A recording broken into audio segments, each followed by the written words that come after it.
Welcome to the Bill Cartwright Show with Steve Cohen. Our special guest today is basketball coach, Mr. Derrick Phelps. Derrick, welcome to the show. Oh, appreciate you having me. Thank you.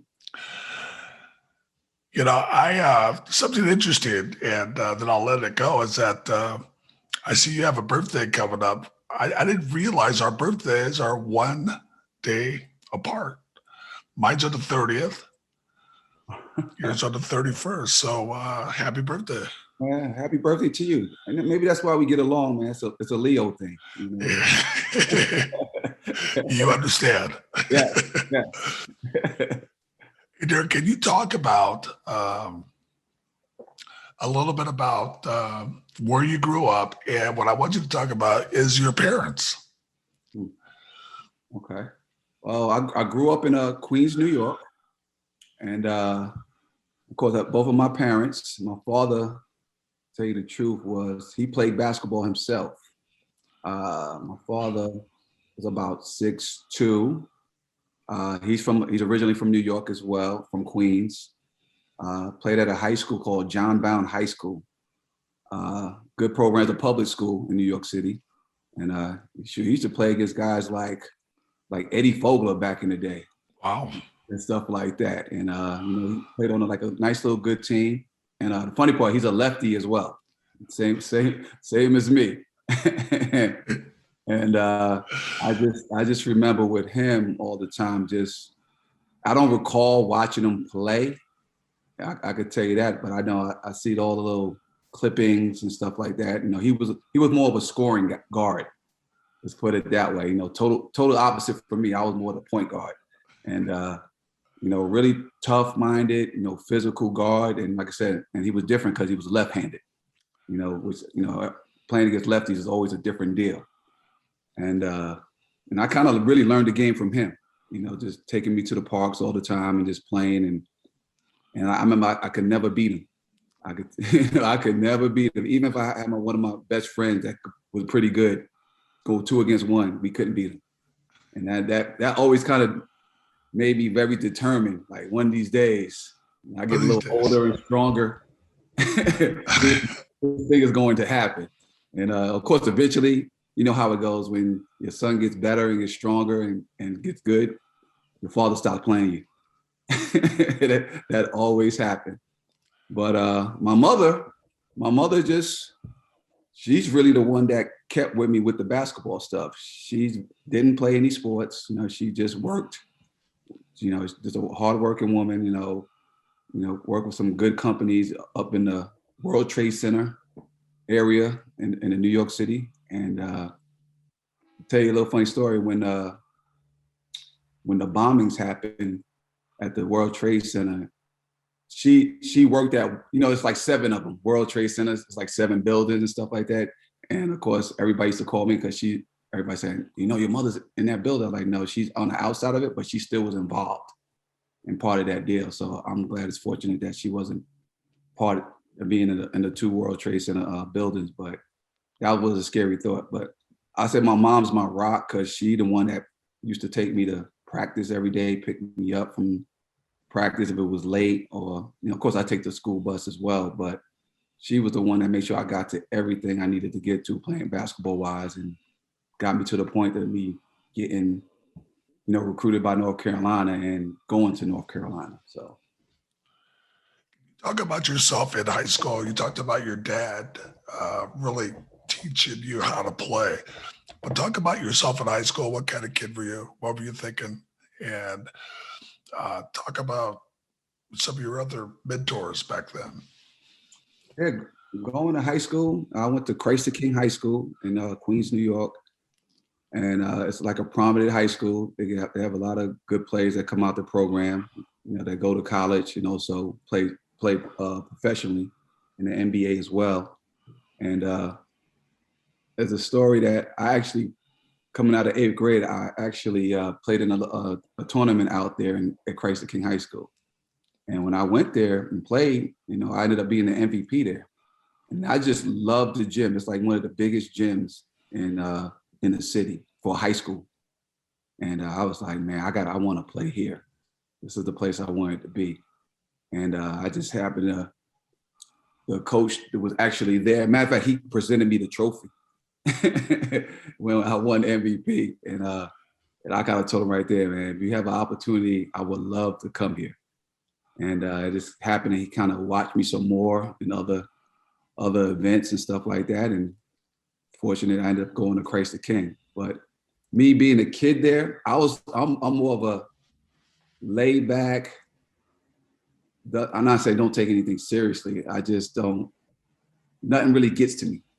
You know, I don't get too excited. I don't get too down.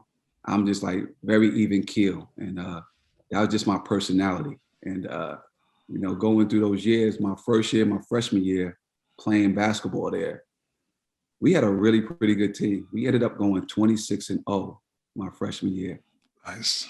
Yeah, and my backcourt partner at the time was, well, for pretty much my career in Christ the King, Khalid Reeves. You know, another NBA. He played in the NBA for like 7 to 8 years. You know, he ended up going to the University of Arizona. Yeah. And we was considered by my senior year like the best backcourt in the country. And why didn't you wind up going? I know maybe I'm skipping some steps, but why didn't you wind up going to college together? Did you discuss that? You know, people have done that, right? To tell you the funny part is like playing. Well, I actually played 3 years with him because he actually played varsity his next year. You know, his sophomore year, I ended up playing JV, so I only played 2 years of varsity. And but when we got to varsity together, my junior year with him, we kind of just took off. We was one of the best teams in the country. We ended up, I think we was number 2 in the country my junior year, you know, behind St. Anthony's over there in Jersey. And like, we played so well together that people thought we hung out together all the time. You know, you get to the point like, man, y'all dudes, y'all so great on the court. Y'all gel, everything goes smooth. But off the court, we never hung out at all. You know what I'm saying? So people used to come in the street like, hey man, where's your boy Khalid? I'm like, I don't hang out with Khalid. I said on the court, yeah, we like best of friends. We good to go. But off the court, we go opposite ways. And I think that probably was the reason we didn't actually go to college together, because we wasn't really tight like that, you know, off the court. But our bond on the court was like tremendous.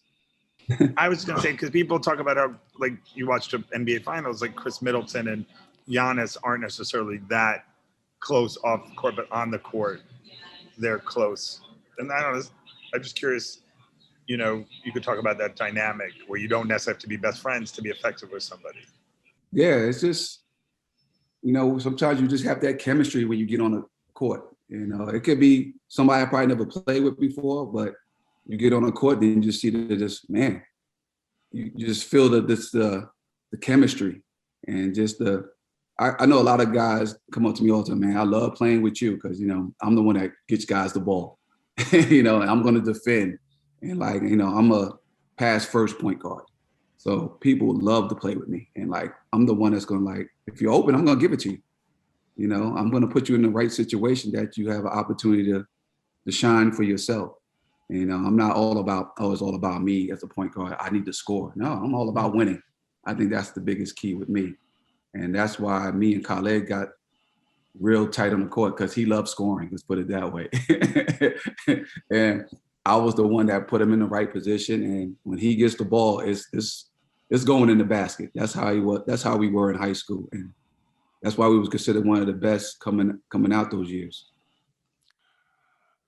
So you had a great high school career.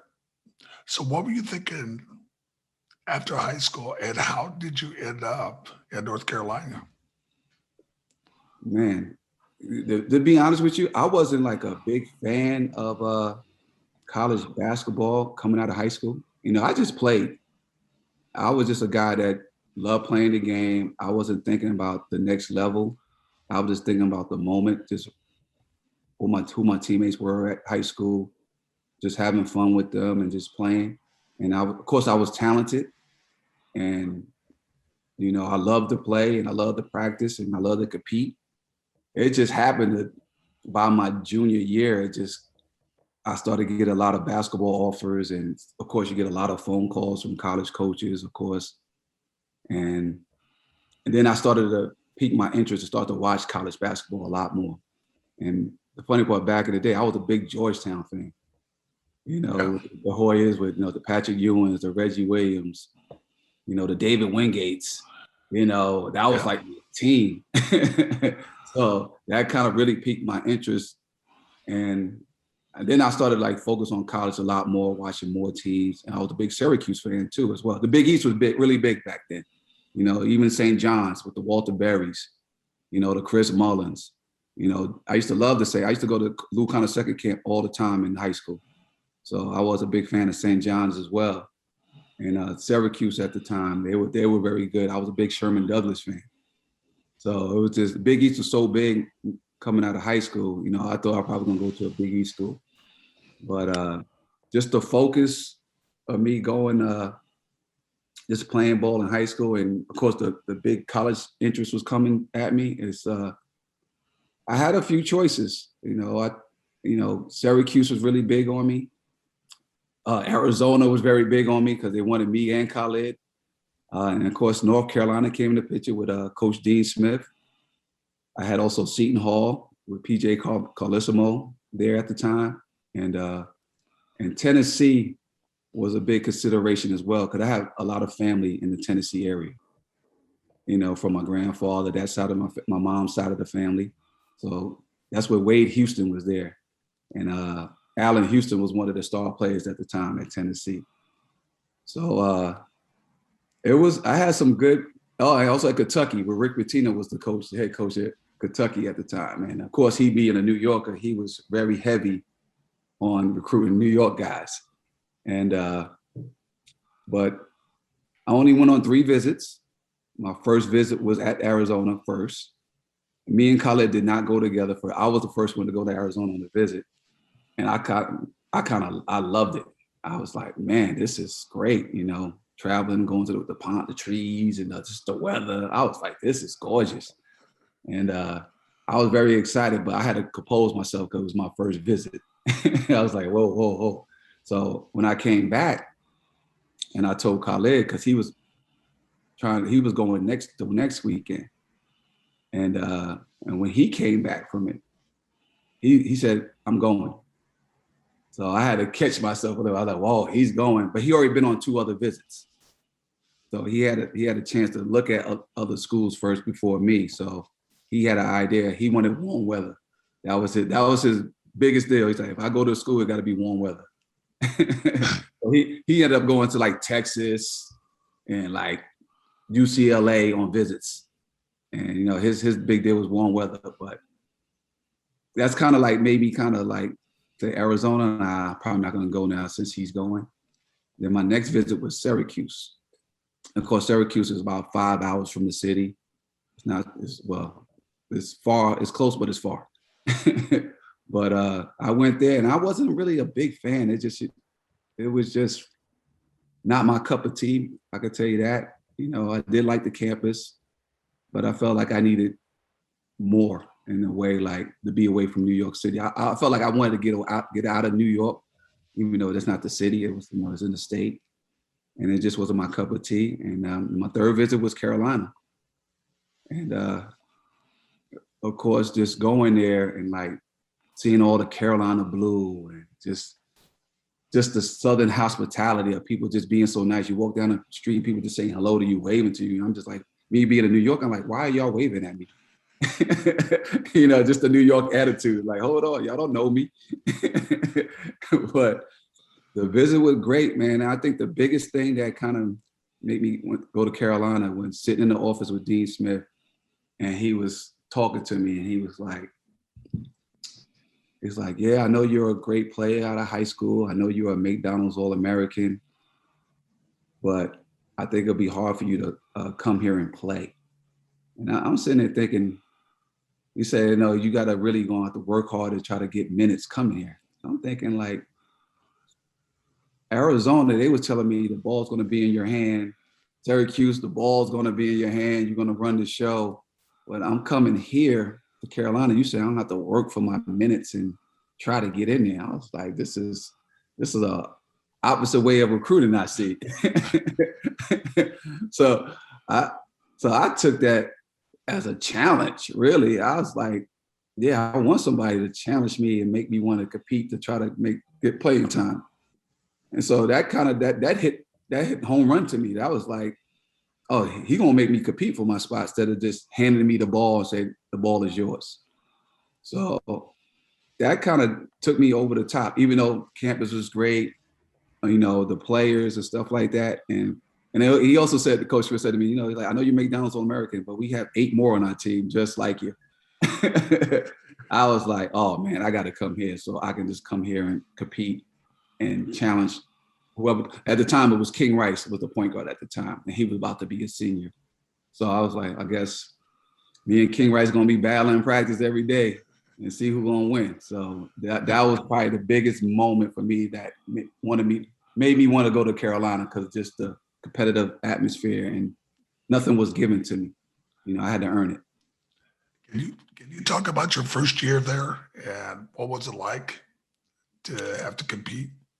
You know what? It was great. It was I think it was a battle every time I got there in the summer, of course, just to get ahead, get a couple of credits and stuff like that, just to get acclimated. And when we got there, man, it was like, at the time, it was King Rice was a senior, Rick Fox was a senior, and also Pete Chilcutt. Those are 3 senior captains. And they didn't have a great year the year before. So they were so determined that summer to put in the work and, bring the Carolina name back to where it was supposed to be. They struggled the year before. And so we was battling that summer every day just to get better. Like they say, iron sharp as iron. That's what we was doing. We was actually competing. And of course, me being a big point guard, being at 6'4", I brought a different dynamic. And they saw my future being like, man, this kid's gonna be bright. Especially going against King Rice every day, because he never practiced against a guy like myself every day. Like, especially me being a defender, me coming at him, picking him up full court, pressuring him. He's like, he never seen anything like that. And I was good at stealing the ball one-on-one. So it's like, it's not an easy picnic for sure. And and the funny part, we came in as 5 freshmen too. So similar to your Fab Five, we was before the Fab Five. So I came in with Eric Montross, was our center, Clifford Rozier, basically our power forward. We had Brian Reese, my New York partner from the Bronx, and our last guy was Pat Sullivan, a Jersey guy. And we basically came in as 4 McDonald All-Americans. And Pat Sullivan was a really highly touted guy, but we were pretty good as freshmen. So when we came in there, we was coming in to try to take over the realms. So we was very competitive as a group, and we stuck together because we had to play against, like I said, Rick Fox, Clifford Rozier, Hubert Davis. He was there at the time. George Lynch, another decade-long 12-year pro. So practice was very competitive every day because, of course, freshmen, we wanted to show what we can do. And of course, the seniors like, oh, we've been here. The older guys, y'all got to go through us. So Coach Smith used to always have us go against the older guys all the time. And you know how coaches do. Well, we played like a 8-minute scrimmage or something like that. And maybe the older guys won by maybe 9 or 10. Well, in a 40-minute game, y'all really would have lost by 40 points. And, we was like, okay, coach. So the next day in practice, we would beat the older team because Coach Smith kept our competitive spirit like, okay, that's how it's going to be. And it was like very competitive. That made us good that year. And in my freshman year, we ended up going to the Final Four, which is my first taste of playing in a big-time spotlight of college basketball. And that's like, man, I love to do this every year just to get the taste of it. And that was our year. We ended up being 34-4 that year and lost in the Final Four to Kansas. Hey, talk about I was never in a Final Four. Talk about being in a Final Four series. What is that like? Talk about the pressure. Well, okay. Man, my first year, my freshman year, it might have not been a lot of pressure for me because I played, I averaged about 12 to 15 minutes a game my freshman year. But being there and it's just everything focused on those four teams that on that weekend. And who was the Final Four that year? 91. It was Kansas, us, Duke, and UNLV. You know, that was a pretty good four there. And of course, we ended up losing to Kansas, and Duke was a shocker beating UNLV with the Larry Johnsons, you know, Stacey Augmon, Greg Anthony, Anderson Hunt. That was the team that won it the year before in '90. But it's an exciting time, man. It just everything's focused. You got all your fans that come to the Final Four, and that year was in Indianapolis, and it was just you just felt the like the moment. It's like, man, this is what I'm like. You're 2 games away of winning a national championship, and it's like all the work you put in. It's like all we need is 2 more games, man. Of course, it's always 1 game at a time, and I thought we competed hard my freshman year, and it was a close game against Kansas. It felt like you're playing against yourself because we calling each other plays out because Roy Williams is running basically the same thing we running at Carolina. So being from Coach Smith Carolina tree, and it's like who gonna execute better? You know, it wasn't all about the better players. It's like who gonna execute better.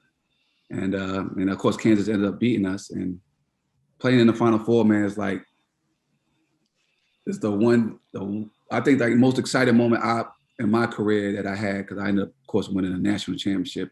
But it's most competitive, most exciting, and like it's where you want to be because you work so hard to get to that moment. Now we've got to talk about it. We've got to talk about the Michigan game, cover that with all the hype, Fab Five, and all that. Everybody watched it. I watched it. Tell me about that game all the way up to the big mistake. I'll talk about when I first woke up that morning. Of course, you watch the TV and like everybody was going against Carolina. Let's put it that way. And in that atmosphere of like waking up, and this might be the first time I really had the jitters before the game. You know, usually I'm like the cool and calm guy, but this was like your national championship game. And I had the jitters all morning, even that shoot around. It's like, I couldn't wait for the ball to go up. And it's just like, just the anticipation for the game. But just watching TV, talking to the press, everybody saying Michigan's favorite, they're gonna win, blah, blah, blah. So that was the motivation too. And during the practices, we going hard, we doing our routine.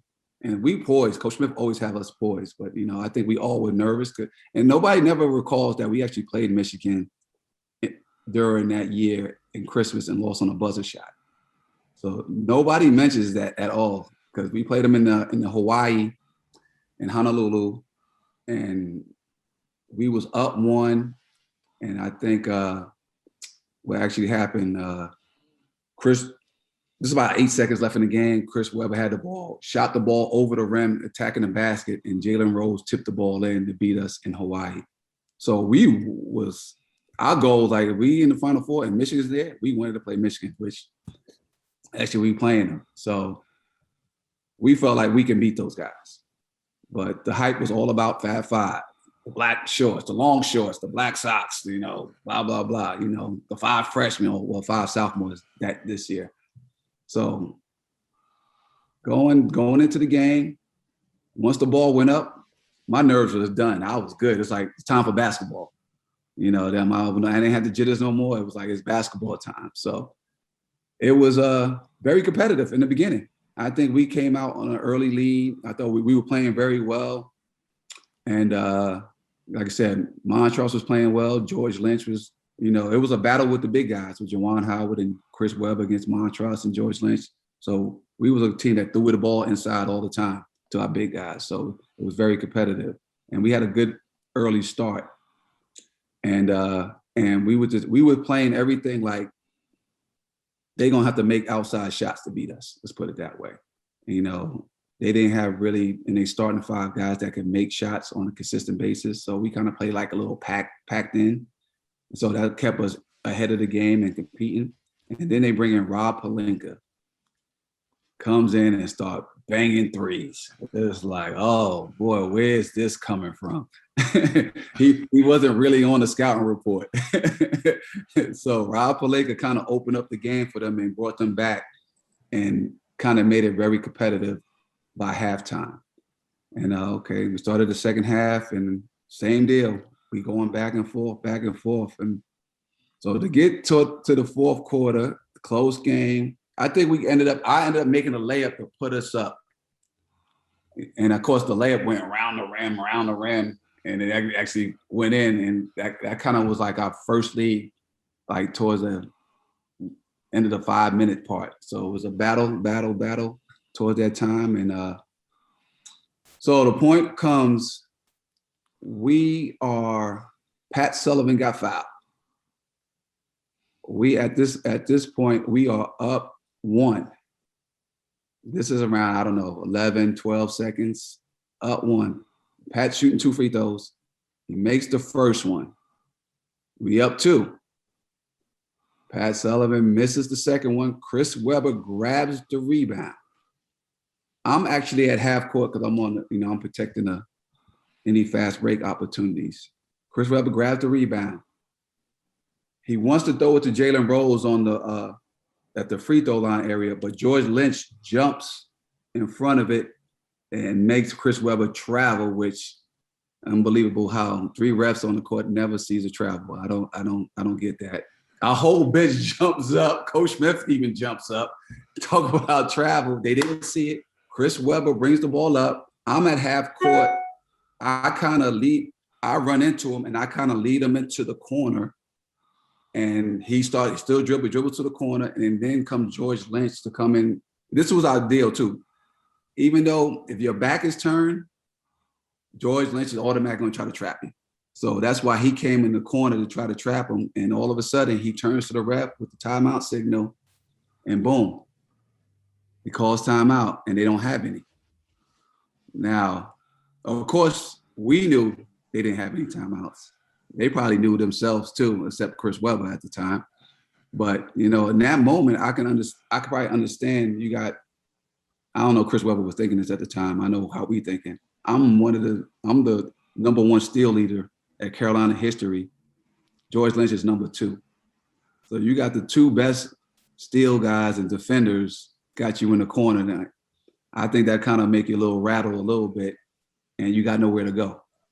So in that moment, it's kind of nerve-wracking, and he calls the timeout. And from there, Donald Williams hits 2 free throws, get the ball back, get fouled again, and it's pretty much a wrap after that. And I'll tell you what, Donald Williams was our spark plug because he was outstanding in those 2 Final Four games, averaging 25 points a game, just lights out shooting the ball for us. So he was a big key component for us to win a national championship. That was an amazing game because I remember that game going back and forth. Uh-huh. And then to have it in like that was incredible. So that is one of those games everybody will remember. Yeah. It was an incredible game. And everybody, it comes on all the time. Every time they show it, on like a classic or something, people call me all the time when it comes on. Hey, you're on TV again, Final Four. Blah, blah, blah. But and of course the history with Dean Smith winning in New Orleans, his 2 national championships, one against Georgetown when I think Sleepy Floyd goes to James Worthy, like a crazy incident that they had the opportunity to win. And now the timeout game, which is incredible that Dean Smith was part of those 2 games that could have went either way. So talk about when your career's over with Carolina. What are you thinking? Are you thinking about being a professional player? What are your thoughts? My thoughts I had a good chance of being drafted, to tell you the truth. Just sitting down with Coach Smith, my family, just because of the opportunity. I had a pretty good senior year. Of course, my 4 years, I had a lot of injuries in my 4 years at Carolina, and I think that kind of haunted me for getting picked up in a draft. But I was thinking I was gonna play NBA 100%. And when I did not get drafted, Milwaukee Bucks was the first call right after the draft that wanted me to come in. And I ended up going to Milwaukee. Talking at the time, it was Mike Dunleavy who was the head coach at the time. And they wanted to bring me in because they felt like they needed a good young third guard. At the time, it was Eric Murdoch as the point guard, starting guard, and Lee Mayberry was the backup guard. And they felt like they could use me as just in case anything happens. And the funny part, during the preseason, Eric Murdoch got poked in the eye. And so I think he had to get something happened. He was out for like 2 to 3 months, something crazy. And I finished the preseason and Lee Mayberry ended up being the point guard, the starting guard, and I backed him up. And we had a pretty good preseason. And I just remember like towards the end of preseason, with the last cuts and stuff like that, Dunleavy brings me in and was like, I love your size. I think you should, you being a big guard, you should learn how to post up more, against smaller guards. He's giving me great feedback of, what I can get better at and stuff like that. And then he gave me with the bad message after that. And it was like, I think since Murdoch is out for a couple of months, I think we need to bring more experience as a backup for Lee Mayberry because he really hasn't been a starter before and stuff like that. And I was like, come on, man. So I ended up, didn't make the team, of course, and I ended up going to the CBA just to fight it out that year. But I did get a call up. I got called up to the Sacramento Kings because the situation, this is the time when Bobby Hurley got in an accident and stuff like that after the game. And I got the call up, and then I was there with Spud Webb, was the point guard at the time, and then Randy Brown was like the backup to Spud, and they used me as the third guard at that time. So I did get a good taste, and they signed me for the rest of the year. So, and at that time we were battling at the end of the year to try to make the playoffs, and that's when Denver ended up getting in. Remember Dikembe Mutombo.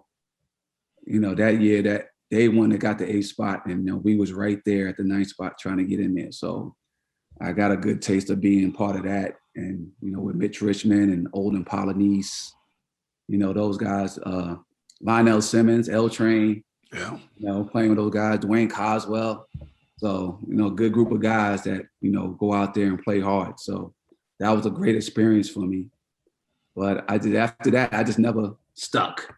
I went back to the CBA, and the crazy part, this is when a year later, this is when Toronto and Vancouver came into the league, and they had the expansion draft, and I was still with Sacramento, so this remember they picking guys off the expansion draft, picking guys on different teams, and I got drafted on the 6th pick for Vancouver at the time. So I'm like, oh man, I'm in. I'm good to go. And at the time, Greg Anthony was the point guard, and so it's like, I'm like, man, I'm gonna back up Greg Anthony and be, 2 lefties, and just didn't work out for me. They ended up signing some other guard, and I just got stuck of just not having a team. And Stu Jackson really liked me. He just didn't keep me. So that was my little career of having a little NBA taste, and thought I was gonna stick around for many years. Talk about playing overseas. You know what? Playing overseas. I played over 12 years in Europe. My first year was in Germany. And my first year, it wasn't easy. It was not easy. Me going to a different country, culture, language, just watching TV, and you just got nothing but German on TV. It was my first 2 months was really rough for me. All I had was basketball, fortunately, my teammates were very good, you know, and you was only allowed 2 Americans on the team. And of course, I'm out there being a single guy. And I think my other American at the time was Ted Jeffries from Virginia. And, you know, he had a wife.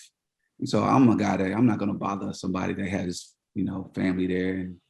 And I kept to myself a lot and just stayed in my room. I remember my pops used to always send me Knick games on VHS tape. This one is VHS tapes were involved. So, you know, he used to send me like the whole season of Knick games. And I used to sit there and watch Knick games all the time. And hey, Cartwright, I used to watch you all the time. That's why I know about the Knicks games a lot. So, like I said, I'm a big Knicks fan. So that was like my day. I should sit there and go out, get something to eat, come back in the house and watch Knicks games. That was my deal my first 2 months in Germany, my first year. Then I kind of met some people, and we had an Army base in town. So that kind of helped me as well. And this is a time before 9/11 that you actually can go on base with your American passport and show it, and no issues. And they had a Burger King, American Burger King there. You know, you go to the PX and go in there and get stuff. So it kind of helped me in a way that I can get American groceries and function. And then I met a couple of military guys.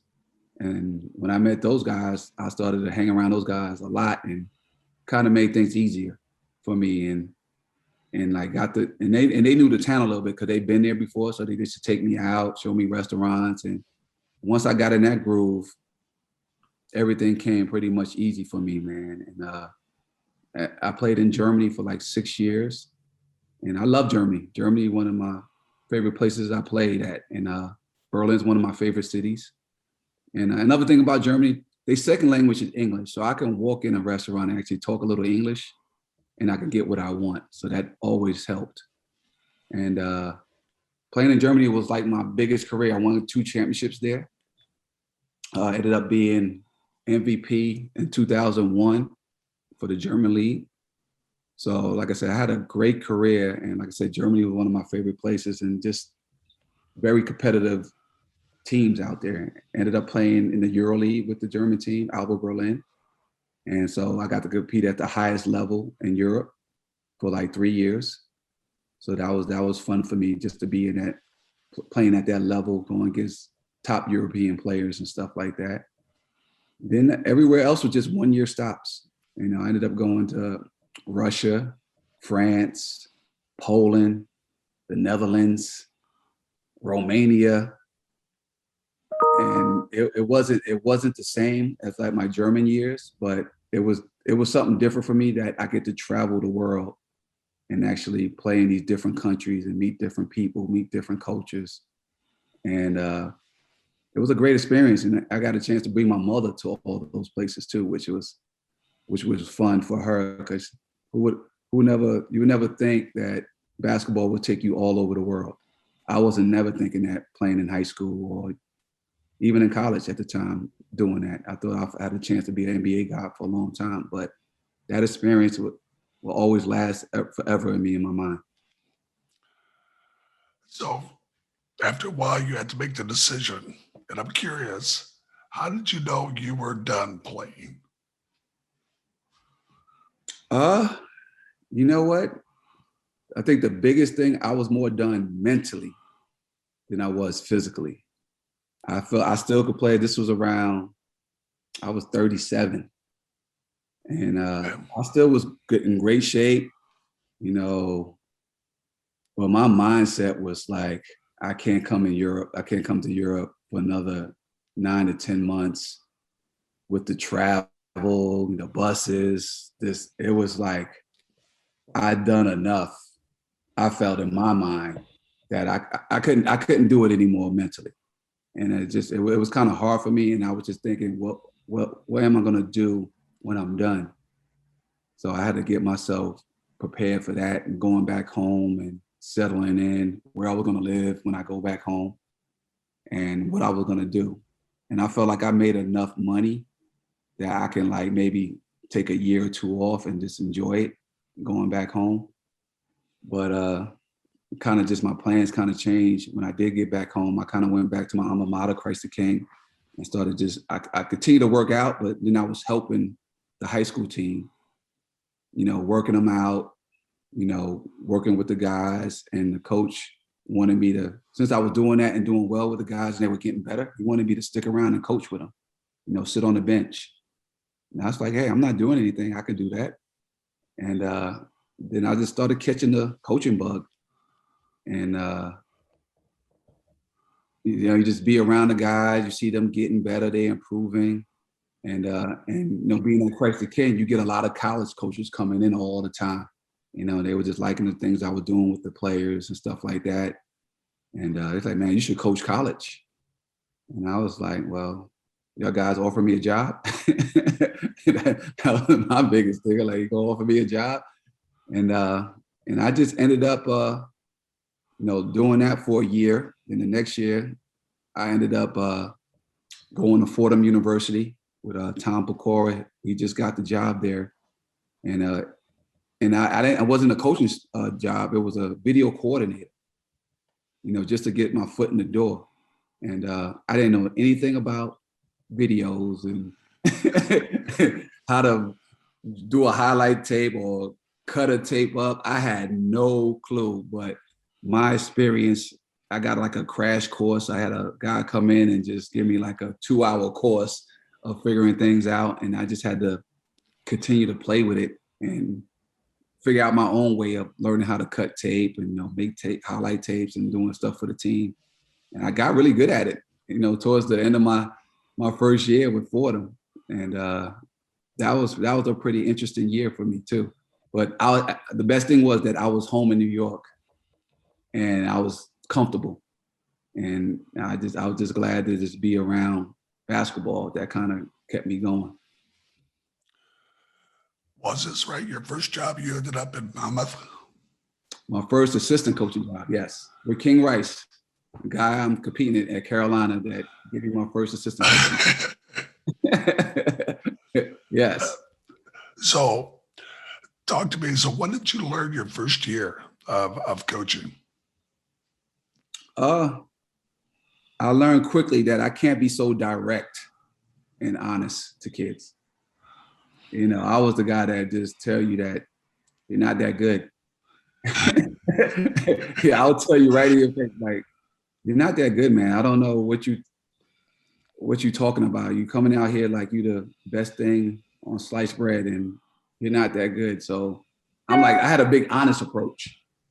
Sometimes you got to massage kids' head and make him play a different way. I was just like, man, you're not good. Figure it out.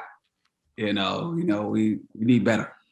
And I had to adjust. I was being a player as a coach instead of me being a coach and trying to, help kids get better. Instead of me saying, hey man, get him out, like sub him out, get him out of here. That's how I was a player. Like, oh man, he ain't ready to play today. Sub him out. So I had to adjust on that, on that mindset of like, you got to coach kids to get the best out of their talent and talk to them in a way that you can get it out of them. Some plays you can tell them honestly, hey, you suck, get better. You could tell some kids that, but some kids, if you tell them, you're going to lose them. And then that's going to hurt the team and stuff like that. So that was my biggest adjustment as a coach my first year. So talk to me about your next 3 teams, because you ended up going to Columbia. You ended up at USF, and now you're at Washington State. Talk to me the difference in those 3 schools, and talk to me about your head coach, because you've been with all 3 of them. You've been all 3 stops. You've been with him. Yes. So me leaving Monmouth was hard because I was with my Carolina guys. King Rice was the head coach, and also the other assistant coach was Brian Reese, of course, a guy I came into Carolina with. So me leaving that program, which is in New Jersey, I got an opportunity to go to Columbia because of a friend of mine that's on the basketball board at Columbia, which is a guy that I used to be around with at Christ the King, which, always a connection. And he used to always be in Kyle Smith's ear that if you ever have an opening, you need to talk to Derrick Phelps. Like, and Kyle's been at Columbia for like maybe 4 years at this time. So when the job finally, he had an opening, one of his guys left and went to another program. I think it finally got through that Kyle's, oh no, the guy I was talking about told me, like, you need to call Kyle Smith right now. Here's his number. If the job is open. So I call immediately. I'm like, and just to go back a little bit, Monmouth is in New Jersey. I was still living in New York City. I was traveling an hour and 15 minutes to drive to Monmouth every day. So it was kind of ideal if I go to Columbia. It's only like 10 minutes to go to work. So it was ideal for me if I can get this job that, hey, I'm close, I'm very close. So that kills my commute. But I called Kyle, had a great conversation on the phone, and he just like, you know what, let's just stay in touch. And I was like, okay, and we kept on staying in touch. I know he ended up going to the West Coast with his family, doing little vacations. We were texting a lot, just having great conversations. And when he got back, he said, when I get back to New York, let's meet in person. So we ended up going, when he got back, we met face to face, ended up having breakfast in the morning at if y'all watch Seinfeld, y'all know about the Seinfeld diner in New York City. That's where he actually had our breakfast, at the little Seinfeld spot. So we sat there talking, had breakfast, had a good talk. Then we ended up going to his office at Columbia, and we was in there for like 2 hours straight, just talking basketball. And we kind of we connected so well together that he said, you know what? I'm offering you the job right there and then on the spot. Wow. Yeah. And I was like, wow. I was like, he said, I'm offering you the job on the spot, but still, I want you to go home and think about it. Talk to my girlfriend, which is my wife now at the time. And she was like, yeah, you definitely go into that. And that's how I started with Kyle at Columbia. And now being at Columbia is so different from any other program because it's a high academic school, no scholarships. Everything is need-based, and I think that's one of the hardest recruiting you do. You gotta recruit kids that can't say I can't give you a scholarship. It's like family need, or if you're in a poor situation or middle class, you got to figure things out to see how much money you can give families or the kid that's coming to school, and you got to have the grades. So it's a tough deal, and I always think about it too. It's like it's hard to battle the high academic schools like the Stanford that give scholarships, Notre Dames, the Northwesterns. You got to fight those teams, and also you got to fight the teams in your league. And it's like a battle. And I did that for 2 years, and we was very successful my last year there, and we ended up winning 25 games, the most in Columbia history in Columbia basketball. And that's where Kyle Smith got offered a job at the University of San Francisco. And at that time, I didn't know what my future was going to be. I thought I had, because at the time I was basically the associate head coach at Columbia. So I thought I had an opportunity to stay in New York, and me being a New Yorker, I thought it was a good opportunity to get the job, but it did not happen. So Kyle said, if it's okay with you, I want you to come with me to San Francisco. So I did come out to San Francisco and visit first, see the city, meet everybody out there and just check everything out. And I liked it, and it was a city. I'm a city guy.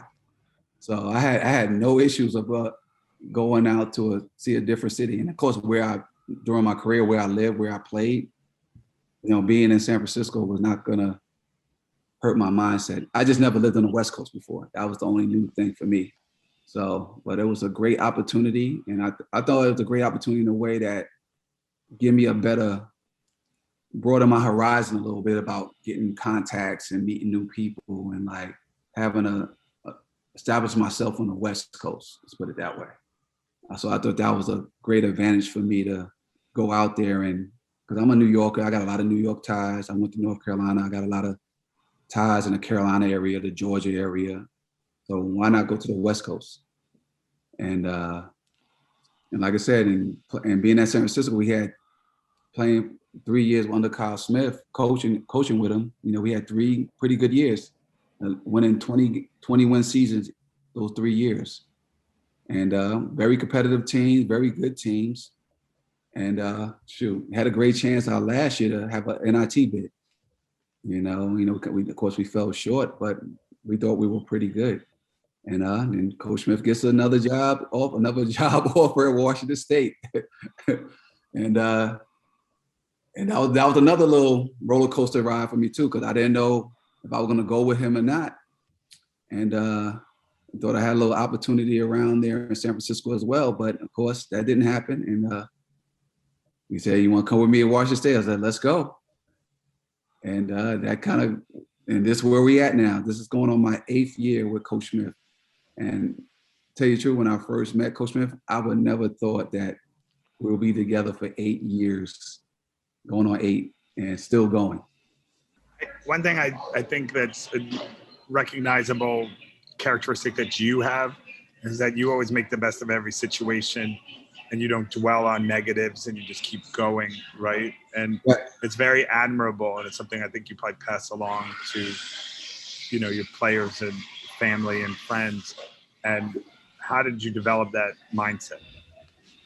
I think I developed the mindset by playing the game, because I've been in situations I could have, like starting in high school, like I said, I probably could have went to the varsity my sophomore year and played, but I didn't. So I couldn't be mad about it. So I still had the opportunity to play and get better. And like, I took my team to the city championship by myself, really, and don't let things bother me. Like I said, before I went to Crazy King, I told you I was always even keel. I wasn't a guy that, like I said, I'm not too high, I'm not too low. I just like, all right. It wasn't meant to be. And I think that was like how my career in basketball was. Like, if I didn't make a team, yeah, it's kind of, it hurts a little bit, but I know that I won't let it show. I just keep it going.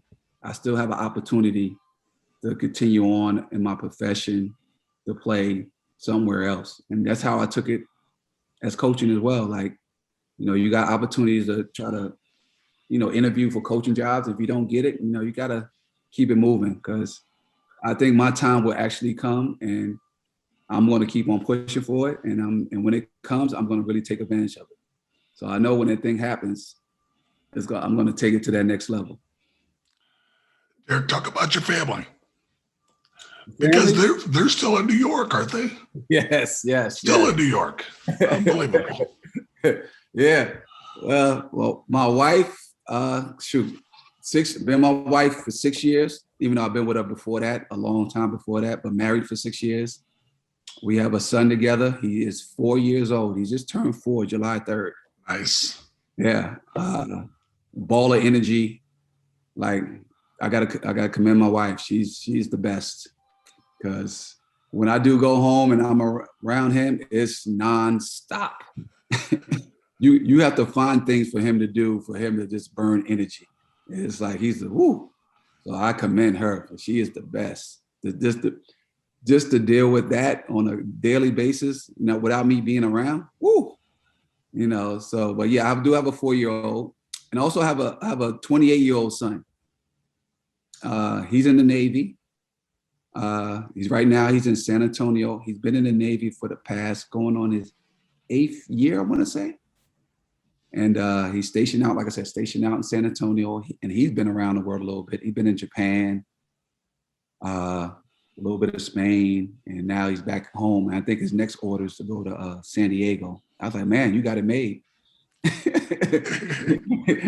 Oh, you stationed in San Diego? Oh, I feel sorry for you. Oh, man.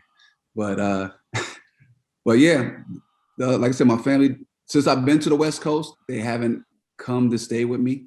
And this is going on my 6th year in the West Coast. So to have a woman like my wife that understands what my goal is and where I want to be is, I commend her a lot on that aspect of it. She want my goals to be met. Of course, she wanted my goals to be met on the East Coast, though. closer to home. So, but yeah, like I said, my family's great, and like I said, if I didn't have a wife like I have, it'd probably be a bad situation. But my family's we are tight together. We get it. Well, she gets it for sure. And like I said, you got to have a woman like that on your side that understand the process of what I'm doing and what I'm trying to do to get to that head coaching position one day. Awesome. Well, Derrick, thank you so much for having you on.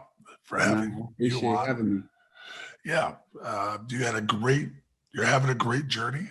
I'm sure you're going to reach your destination. It never is when you expect it, but I'm sure you'll get there. But thank you for having you on. You're great. No, appreciate it. Thanks, Steve, as well, man. Yeah, for sure, man. This was fun, man. Like a little memory lane a little bit. That's all.